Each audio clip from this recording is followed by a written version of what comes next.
Я бы хотела поблагодарить госпожу Кейн за такое развернутое выступление. Мне кажется, она охватила фактически все аспекты, которые существуют, которые нужно развивать и которые развиваются в Великобритании. Тот опыт, который в Узбекистане мы могли бы перенять, над которым мы могли бы работать, я думаю, это было очень интересно. И я уверена, что у многих есть вопросы, но я думаю, что мы сначала предоставим слово нашим следующим спикерам. Узнаем также их мнение о выступлении госпожи Кейн. И в этом смысле, в свете того, что мы сегодня обсуждали вопросы непрерывного образования и внедрения креативного предпринимательства и навыков креативного предпринимательства, начиная с самых малых лет, я думаю, что это очень-очень здорово, и мы очень рады, что сегодня министр народного образования Республики Узбекистан, господин Шерматов, сегодня с нами здесь. Я очень рада буду предоставить вам слово. Вот, и надеюсь, вы поделитесь своим мнением в этой области. Ассаламу алейкум.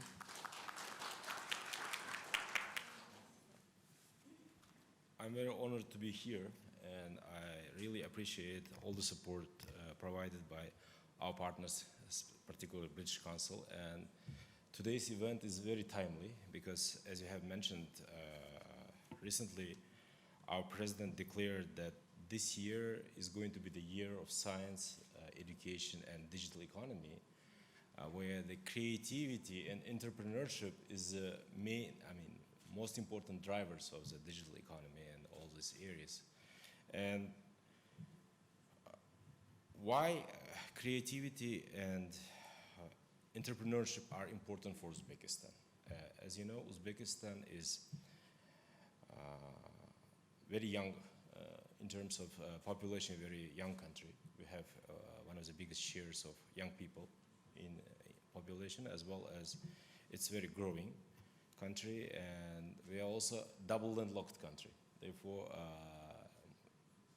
importance of finding the jobs for the school graduates, as well as importance of improving their welfare are the top priority tasks set forth by our president. And creative industry, digital economy are really opening up the opportunities for our kids, because since our economy is not able to generate necessary jobs, unfortunately we have the cases of people physically moving to other countries in order to find some money for the living. But if we are able to develop a digital economy, if we are able to provide access to ICT infrastructure and provide opportunities for our youngsters to earn money for the living through the ICT, they don't have to physically move out of the country. Therefore, we have initiated two important initiatives. One, we call it IT Nation, trying to review all the IT curriculum to make sure that IT curriculum prepares not just the future users, but future developers, so that at the end of the day, our graduates would have the necessary skills to become specialists in maybe some sophisticated areas like software developers, outsourcer, testers, but also the less sophisticated areas like social media manager or call center operator, or even things like this. And here we can think about the creative industry, how digital economy is opening up the opportunities not just for the IT people, but also for the other people who are involved in creative industry. And I would like to give you some small facts that recently I read an article in BBC stating that video bloggers, top earning video bloggers in the world, and apparently just two youngsters, the kids under 10 years old, were earning more than other video bloggers on YouTube. So one kid, this 9 years old kid, was earned last year $26 million. So, and try to ask this question: what is the difference of that American kid, 9-year-old kid, and Uzbek kid here? First difference is this kid speaks English. So English market in internet is huge. So here comes our English-speaking nation project, and with the help of British Council as well as our US counterparts, we are trying to improve our English skills, first of all, of our teachers, then our kids. And in the morning, we had this meeting with U.S. State Secretary, and U.S. is also helping us to improve English skills of our kids. Second is access to IT, ability to use information technology. So they are able to take a movie and upload it on YouTube. So the same can be done in Uzbekistan. So there's not much difference here. The next one would be the ability to get that money from advertisers or others to the banking account. And here comes the address of our president, where he initiated the importance of revolutionary reforms in banking sector. I mean, one of the tasks he set forth of banking sector is to make a huge improvement so that our banking sector would be really integrated to the world banking sector. And infrastructure, access to ICT. Of course, we have to think about improving IT infrastructure. Here, one of the goals we are working is to have a broadband access to each and every school within coming 2 years. So this is going to be a huge access to our schools. And another comes the, as you have mentioned, in Industry 4.0, and in order to run the creativity, you have to think about the kids' extracurricular activities as well. Our president initiated so-called 5 initiatives. The first initiative is called, is directed to involving more kids with arts culture. So in all the schools, in all the universities, we try to organize extracurricular activities in order to make sure that kids are interested with any type of arts like painting, singing, dancing, anything, which should help to stimulate their creativity. And the discussion we had before the session that when I was director of the Inha University in Tashkent, I tried to compare the children's life in Korea or Asian countries and in Uzbekistan. I've heard that in Korea, they tried to teach kids from the morning till dawn, so that they had a special legislation prohibiting teaching after 10 p.m. or something like this. So it means that they have the least happy children's life in Korea. But our kids are very happy. They don't have so many classes. And I hope that this happiness would help spark their creativity, because schools should not at least kill the creativity children they have from the birth. And we have a good foundation to say that historically, Central Asia, Uzbekistan particularly, was the center of different trades, routes, and civilizations, and it means that there is a huge diversity in our population. Diversity in terms of the nations, different nations that we have, different languages we speak, different religious cultures, etc. So diversity is also main important driver of creativity, and if we try to focus on this kind of strengths and the heritage we had, as you know, historically we had many scientists, many renowned people, and even in recent World Education Forum, first time I think in the history of the World Education Forum in London, we had a presentation of Uzbekistan's representative talking about the origins of algorithm or the medicine, all the important addition of our Renaissance scientists to the development of science and technology in the world. So we have to think about founding all the policy changes on these good foundations, good heritage, diversity, respect for these different cultures, different religions, and try to make the necessary changes in our curriculum, in our extracurricular activities, and this should create great opportunities for our future generation. As you have rightly mentioned, in a creative industry, rates of creating employment are much higher than in other traditional industries. So we can no longer focus on a world where just providing the low-skilled, low-paid labor force would help the country to gain any kind of competitive edge, because automation makes less, no use of such labor. So we have to think about improving language skills, improving the soft skills, as well as trying to make sure that all our graduates are curious about learning something new, about lifelong learning, and interested in arts, culture, and all these interdisciplinary areas you have rightly mentioned, like not just focusing on digital or entrepreneurship in separate areas, but trying to make sure that they interact with each other, and even we are thinking about how to improve the young entrepreneurship and young startups capacity, trying to teach our kids to be the entrepreneurs, to be the startup owners, even from the school ages. But there are challenges as well. There are challenges specifically with the heritage. As you know, Uzbekistan has experience of being as a socialist country, and it's very difficult to speak about being entrepreneur in a school.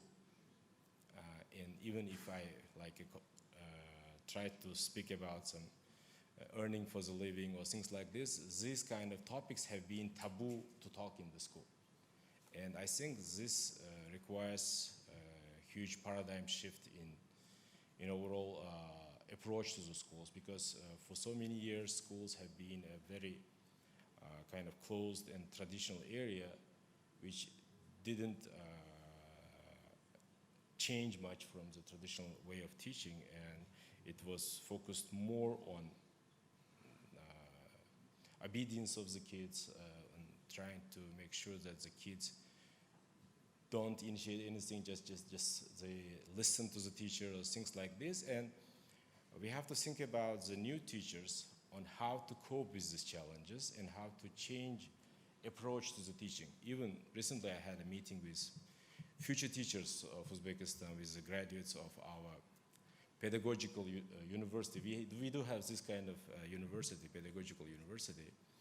And one of the future teachers who was practicing in our schools was complaining to me that when I try to teach the classes, all the kids are playing the smartphones. You as a minister, please prohibit the smartphones from the schools. So this was a kind of request by the modern upcoming new teacher. And you see, this is an example of why we need to think about changing the paradigm, changing approaches, because instead of prohibiting the mobile phones, we were thinking about making classes more interesting for the younger generation, trying to make sure that the textbooks, they do not contain just the text, but also try to think about embedded learning. We have implemented QR codes on technology books, try to show that before making something, they can see the video on how these things can move around, and then this should somehow improve motivation of the kids to learn more. But of course, this makes a teacher's life even more challenging, because they have to also try to think about the new ways of teaching, try to integrate ICT as well as some creative approach to the teaching. And there's a huge discussion on all of the things like this, and on the other hand, we have to think about on avoiding possible mistakes as well, because on the other end of the spectrum, I have many advisors, like someone is coming and saying, oh, you as an IT person, just let's remove all the books from the classrooms and give the iPads to all the kids and just download the books. But research shows that it's not helping improving the learning outcome. So before of course, we have to be open for any discussions, any advices, but we have to think about on finding the best solutions, and the solutions which try to help improve the creativity, improve entrepreneurship, or even if it doesn't, at least it shouldn't hurt creativity, or it shouldn't kill the creativity. So with this word, I would like to once again express my gratitude to all the organizers of this event and to our expert, and we really appreciate all these speeches and all the issues she raised, and we try to incorporate this to our lifelong learning initiatives in our country. Thank you. Большое спасибо. Действительно, очень интересная тема. Я вот пока слушал нашего спикера, я вспомнил, как провел научное исследование в университете Оксфорд. Это было в 2011 году. В течение 1 месяца я не увидел в Оксфорде ни одного завода, ни одной фабрики, которая портила бы экологию этого региона. Вот я, как экономист, скажу вам пару слов, пару статистики, чтобы было понятно, насколько эта тема актуальна и полезна для нашей страны. Британцы на экспорте образовательных услуг зарабатывают столько денег, столько мы зарабатываем на всем нашем внешнеторговом обороте. Это около 40 миллиардов долларов. Или британцы почти 80% своего ВВП зарабатывают на услугах. То есть фактически материально ничего не тратят, ничем не портят свою экологию, но зарабатывают огромную цифру. Теперь давайте будем судить, как мы зарабатываем. В большинстве отраслях у нас в Узбекистане стоимость товаров почти на 70% состоит из материальных затрат. То есть мы нарушаем экономику, мы портим, добывая различные сырья, рельеф, даже наш, тратим огромные материальные ресурсы, чтобы произвести несколько миллиардов товаров в год.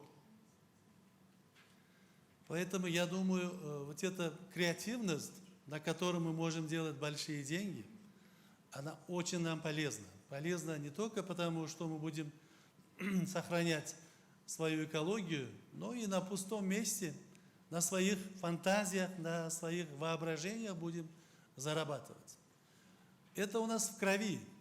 Но, к сожалению, декан наша права, что мы вот эту свою призванию с набиранием годов мы их будем тратить, в смысле будут уменьшаться наша креативность и инновационность, но это у нас есть. Вот я помню, ровно 20 лет тому назад, когда я работал в Министерстве иностранных дел, мне обратился один товарищ, ну, фамилию не буду называть, вы, наверное, прекрасно знаете это в вашей части.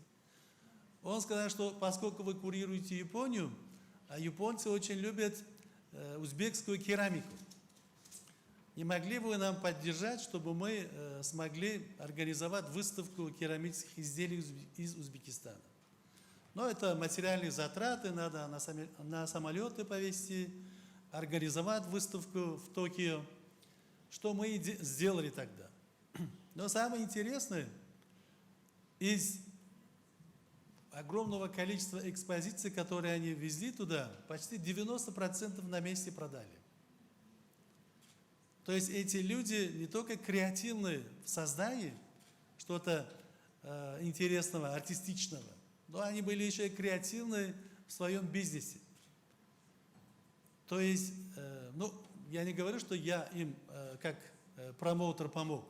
Просто я хочу сказать, что очень много креативных людей у нас в стране, но им очень нужна именно вот навыки в организации их бизнеса, навыки в организации продвижения их продукции, вот креативной продукции, чтобы они смогли войти не только зарубежные, хотя бы пока наш рынок.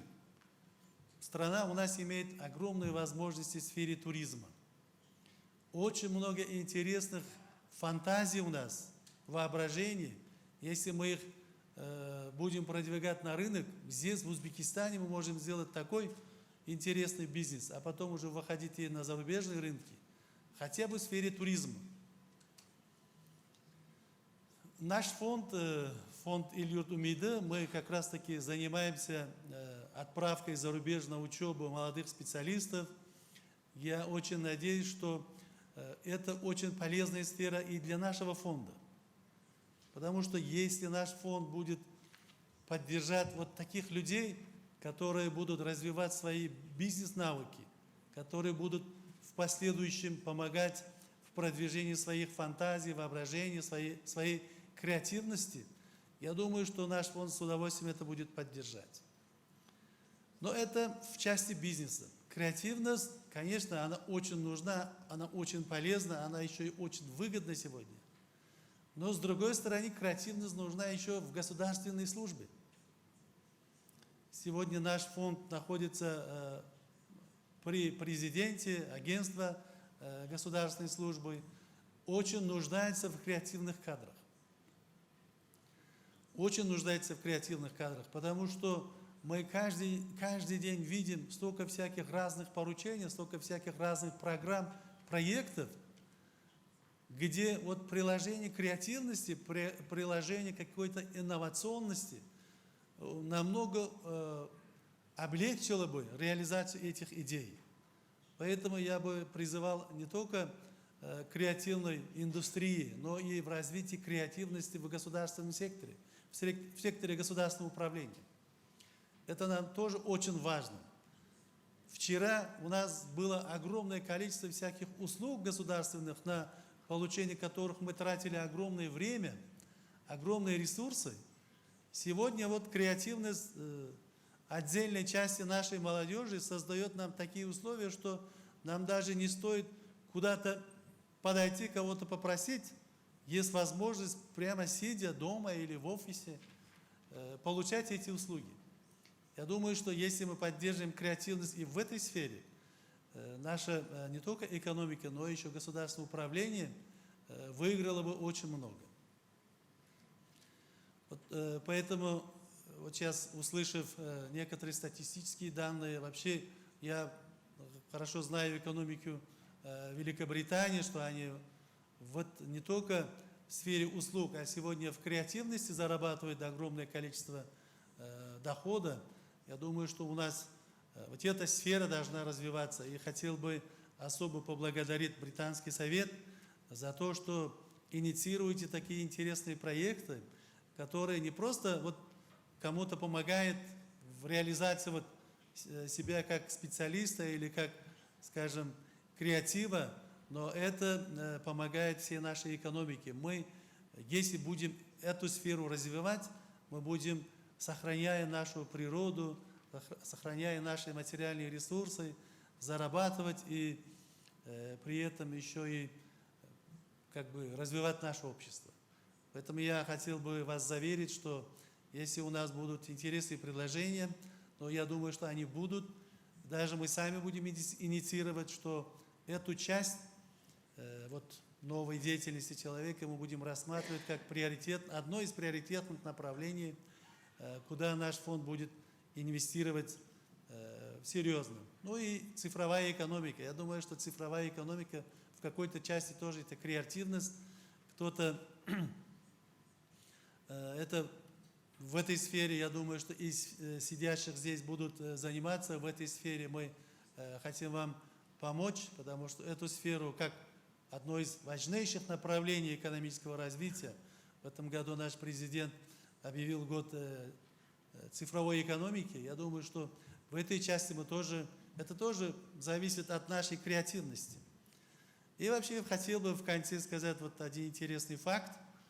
Пару лет тому назад я видел, как BBC говорил, это не совсем пару лет, где-то лет тому назад, год тому назад, BBC давал краткую информацию об алгоритме, сказав, что весь алгоритм держится на его открытии, это 0 и 1, правильно?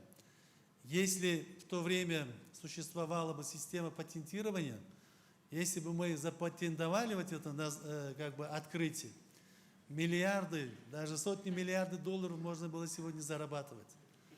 Но поскольку BBC это признает, весь мир признает, что Хорезми родился в той территории сегодня, который принадлежит Узбекистану, зачем бы нам креативски не подойти, подняв этот вопрос, как бы претендовать на это открытие и на этом зарабатывать, правильно? Поэтому я думаю, что кто-то может осилиться или наберется креативностью, будем говорить, чтобы патентовать это открытие. Это, я бы не сказал триллионы долларов, но это сотни миллиардов долларов можно на этом зарабатывать.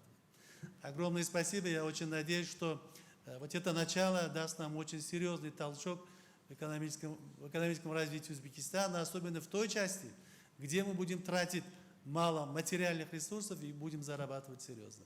Большое спасибо.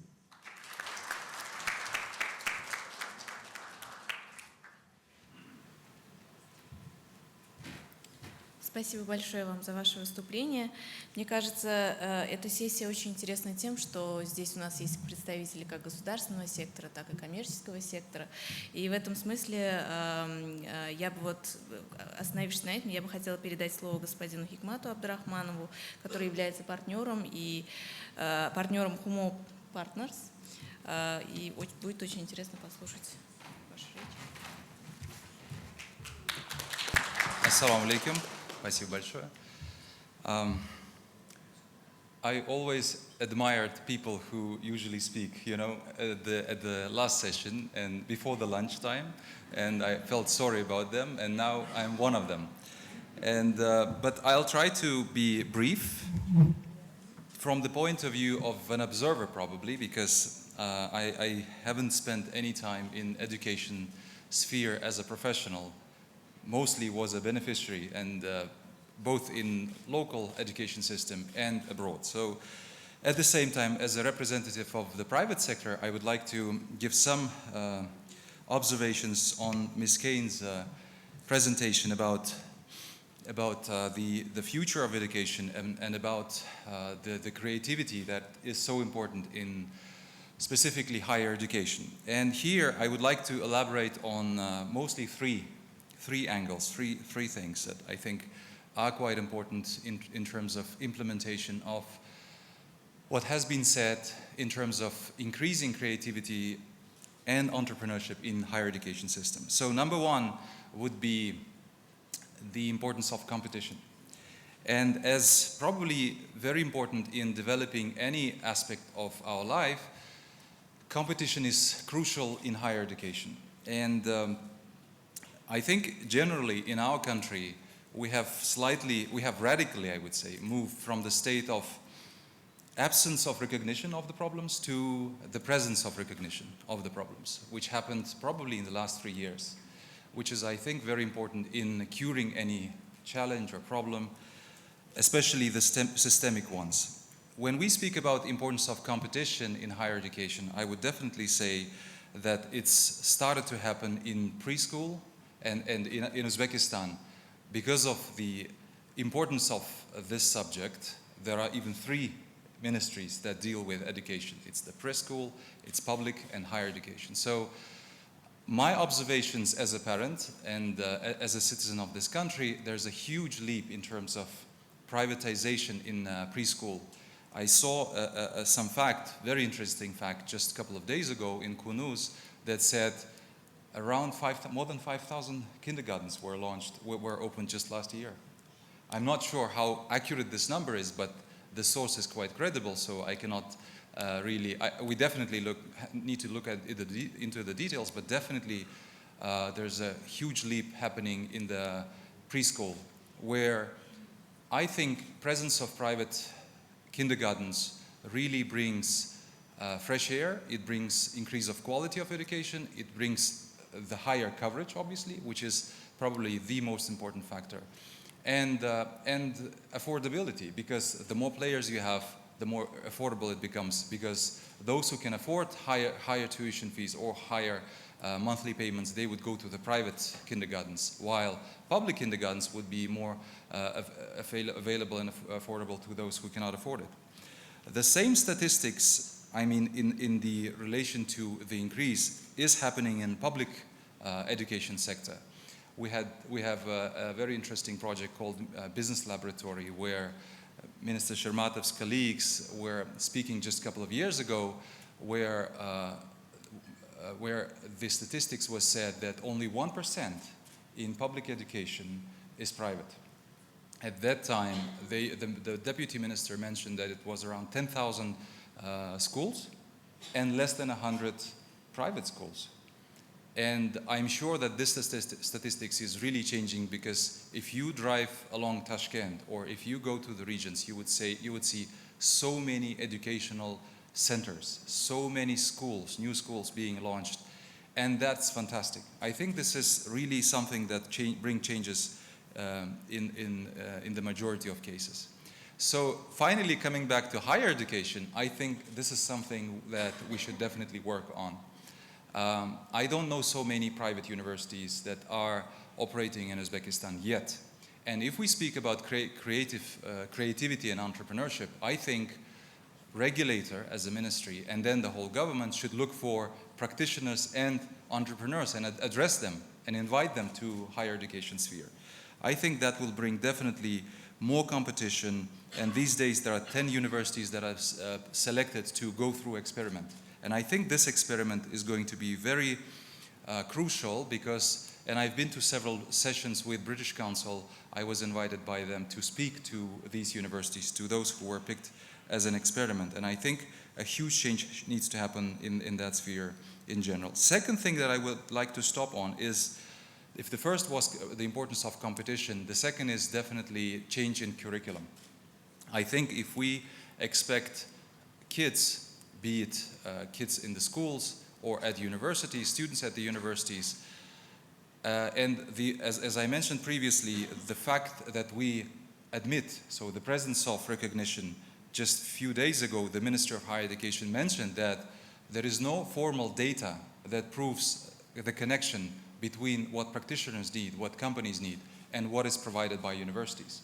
So this fact really shows how important it is to engage SMEs owners, engage company directors and business owners to really go to the universities and speak to them in terms of what are their needs. Because if they know this in the process of their education, definitely at their graduation, they would be much more equipped, they would understand, and for that, curriculum must be more flexible. There should be more academic freedom to the professors and teachers who should talk to the industries and then immediately bring this knowledge to the universities. And I think overall, even entrepreneurs and SME owners have to be invited to govern universities. So it's not only about going to the universities just for the master class, for sharing their vision. I think boards of universities should welcome entrepreneurs to join and shape the strategies of the universities. If they are engaged into the decision making at the universities, at the governance level,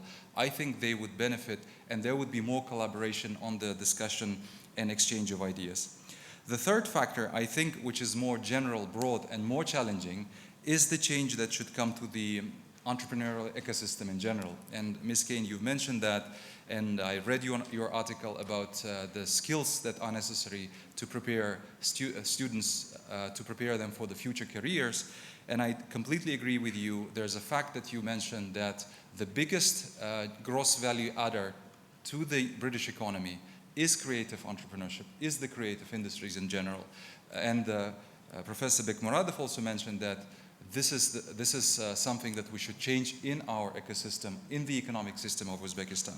So speaking about entrepreneurial ecosystem, what I think is the most important is accepting of the failure as a fact, because for quite a long time, we were self-censoring ourselves.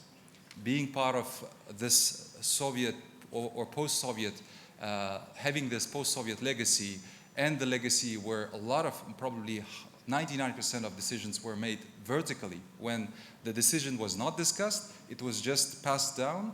How can we talk about creativity? How can we talk about competitiveness of the economy? And how can we talk about creating entrepreneurs in this society when the fact of initiation of something was so difficult, and the fear that you would fail probably self-censor and stop a lot of people in the education system. So at the end of my comments and observations, I would definitely say that as a person who is not just representing private sector, but showing a huge interest to the higher education system, I would speak on behalf of entrepreneurs, because I'm part of a lot of business clubs and business associations. I'm sure that entrepreneurs would be definitely standing shoulder to shoulder, because this is not just the fact of higher education. This is a fact of our future. It's the fact of the future of our kids. So we are direct beneficiaries of the changes of the education in general. So thank you for wonderful observation you gave, and I would like to thank other speakers who also commented, especially from the government point of view, and the only fact that the government really sees the problems and challenges and is engaging and is ready to discuss this with the private sector really gives us a huge inspiration, and we would definitely, as private sector representatives, ready to participate in this wonderful, challenging but exciting task. Thank you.